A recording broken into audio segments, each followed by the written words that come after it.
बिस्मिल्लाहिर्रहमानिर्रहीम। Molten salts की chemistry के बारे में आज हम थर्ड लेक्चर डिस्कस करने जा रहे हैं। बेसिकली इससे पहले हम 2 लेक्चर्स कवर कर चुके हैं। नंबर 1 लेक्चर में हम लोगों ने मोल्टन साल्ट का इंट्रोडक्शन अंडरस्टैंड किया था। दैन फिर सेकंड लेक्चर में हमने वो मेथड डिस्कस किए थे जिनको हम यूज़ कर सकते हैं to study molten salt solution. मैं उन टॉपिक्स की भी लिंक डिस्क्रिप्शन में शेयर कर दूंगी। बेसिकली हम कर क्या रहे हैं, हम नॉन इक्वल सॉल्वेंट को डिस्कस कर रहे हैं और इन लेक्चर में हम देख रहे हैं मोल्टन साल्ट को एज नॉन इक्वल सॉल्वेंट। ठीक हो गया, तो चलते हैं अब लेक्चर को स्टार्ट करते हैं। तो आज के इस पर्टिकुलर टॉपिक में हमने क्या डिस्कस करना है, metals solution in molten salts. यानी कि अगर हम क्या करें, मोल्टन साल्ट्स को as a non aqueous solvent लें और उसमें मेटल्स को डिज़ोल्व करें या मेटल्स के सोल्यूशन प्रिपेयर करें तो किस टाइप के मेटल्स के सोल्यूशन बनते हैं।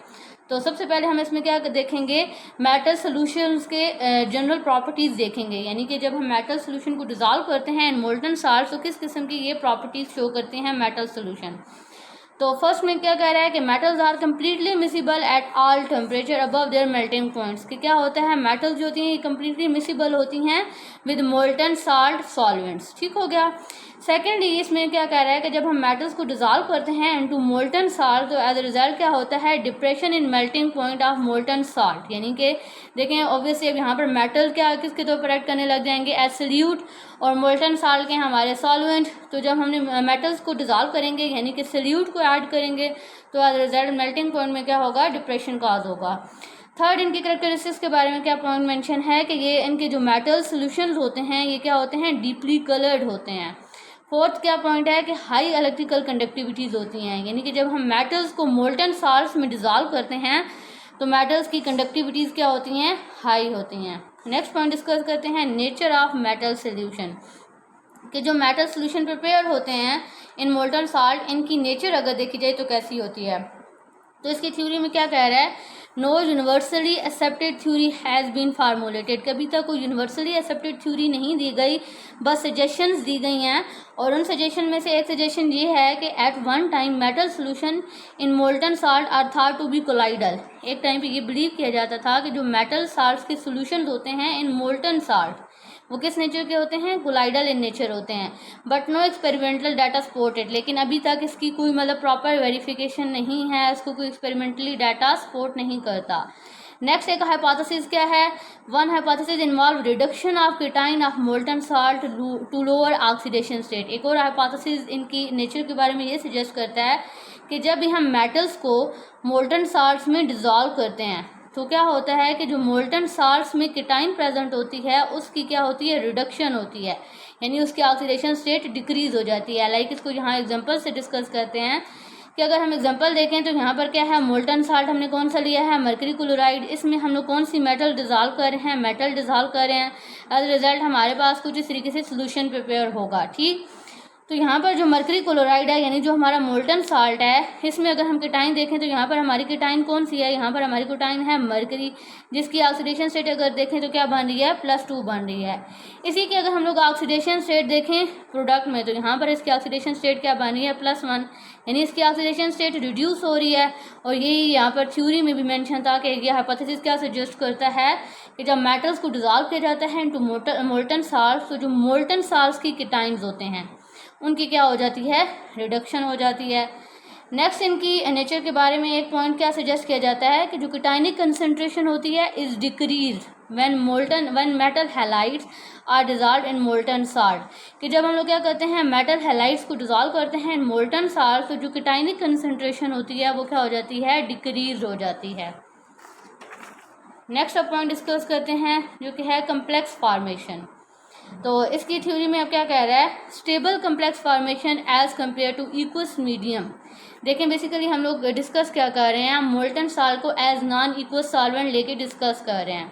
हमने मोल्टन साल्ट को एज नॉन इक्वस सॉल्वेंट लिया हुआ है और इसमें हम डिज़ोल्व क्या कर रहे हैं, मेटल्स डिज़ोल्व कर रहे हैं। तो इसकी अब इस पॉइंट में ये क्या मेंशन कर रहा है कि जब हम लोग मेटल्स को डिज़ोल्व करते हैं इनटू मोल्टन साल्ट तो स्टेबल कम्प्लेक्स फॉर्मेशन होती है as compare to aqueous medium. यानी यहाँ पर हम इसको इक्वस मीडियम के साथ कंपेयर भी कर रहे हैं। अब इसके बिहाइंड की रीज़न को अंडरस्टैंड करने से पहले कम्प्लेक्स फार्मेशन की थोड़ी सी बेसिक्स को अंडरस्टैंड कर लेते हैं कि बेसिकली हमें कम्प्लेक्स फार्मेशन के लिए रिक्वायर्ड क्या होता है। देखिए कम्प्लेक्स क्या होते हैं, लाइक यहाँ पर हम लोग एग्जांपल से देखें, ये हमारे पास एक तरीके से कम्प्लेक्स है, ठीक है। कम्प्लेक्स में बेसिकली क्या होता है कि हमारे पास सेंट्रल एटम होता है और उसको सराउंड किया होता है लिगेंड ने। अब लिगेंड बेसिकली क्या होते हैं, लिगेंड किसी भी हम ऐसी स्पीशी को कहते हैं जो कि क्या कर सके, इलेक्ट्रॉन डोनेट कर सके। तो बेसिकली होता क्या है, जब हम लोग लेते हैं मोल्टन साल्ट्स को एज सॉल्वेंट, मोल्टन साल्ट्स लेते हैं, तो अभी हमने देखें इसमें दो तरीके से कि इसमें हो सकते हैं आयन्स हो सकते हैं, या इसमें क्या हो सकते हैं केटाइन हो सकते हैं, या क्या हो सकते हैं एनाइन हो सकते हैं। तो अभी फर्स्ट वाले पॉइंट में हमने देखा भी सही कि मोल्टन साल्ट में केटाइन्स की कंसंट्रेशन क्या हो जाती है, डिक्रीज हो जाती है। जब केटाइन की कंसंट्रेशन डिक्रीज होगी, इट्स मीन रिस्पेक्टिवली एनाइन की कंसंट्रेशन फिर क्या होगी, हाई होगी। तो देखें जब एनाइन की कंसंट्रेशन हाई है, एनाइन एक तरह से कैसी स्पीशीज़ हैं जिनके पास इलेक्ट्रॉन पेयर होंगे, यानी इलेक्ट्रॉन डोनेटिंग स्पीशीज़ हैं। इन अदर वर्ड्स ये क्या हैं, लिगेंड्स हैं। यानी सिंपली अब हम कह सकते हैं कि मोल्टन साल्ट्स में क्या होते हैं, लिगेंड्स ज़्यादा होते हैं। जब लिगेंड्स ज़्यादा होंगे तो ऑब्वियसली ये क्या करेंगे, कम्प्लेक्स फॉर्मेशन को फेवर करेंगे। ठीक हो गया।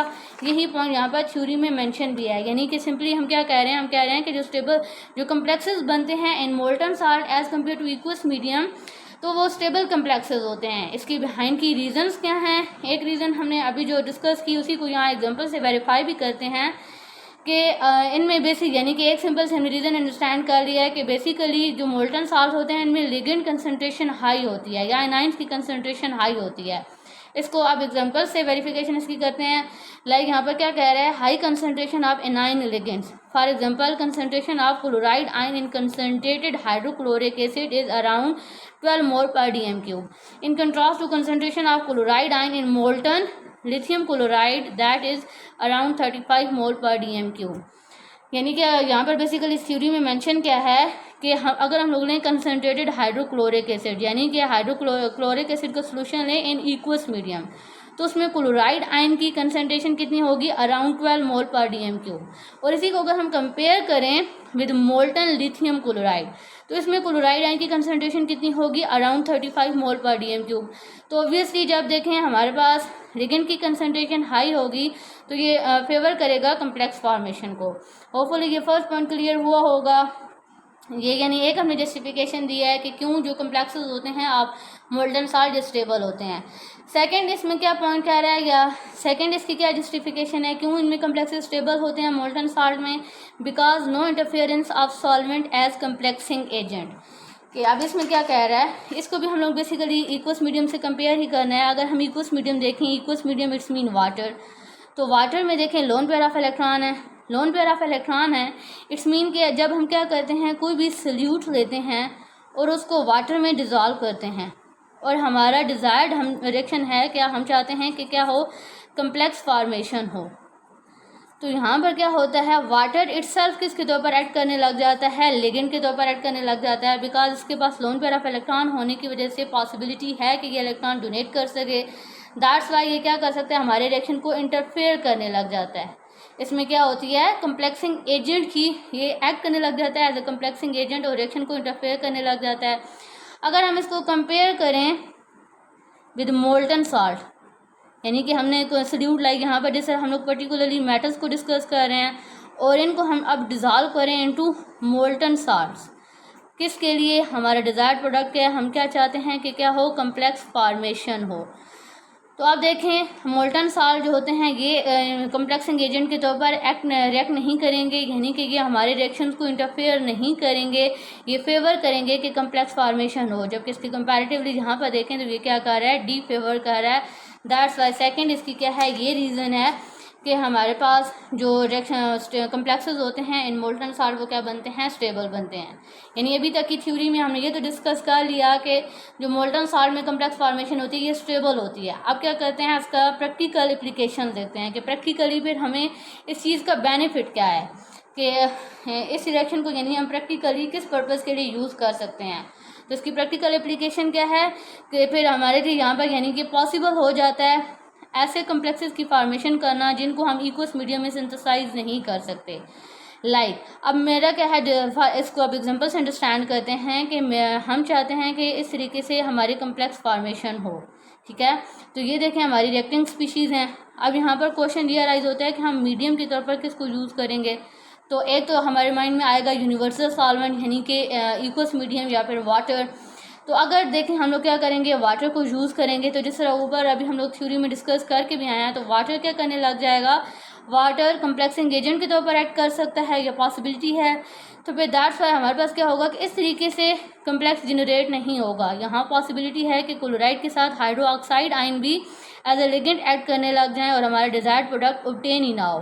तो फिर इसका सोल्यूशन क्या है, इसका सोल्यूशन ये है कि हम वाटर नहीं बल्कि हम किसको लेंगे, मोल्टन साल्ट को एज ए मीडियम लेंगे, बिकॉज मोल्टन साल्ट जो होते हैं वो रिएक्शन को इंटरफेयर नहीं करते। तो फिर इस तरीके से हमारे पास जो डिज़ायर्ड प्रोडक्ट है ये ऑब्टेन हो सकता है। इस तरह देखें 3 एग्जाम्पल यहाँ पर मैंने मेंशन किए हैं, तो होपफुली ये पॉइंट भी क्लियर हुआ होगा।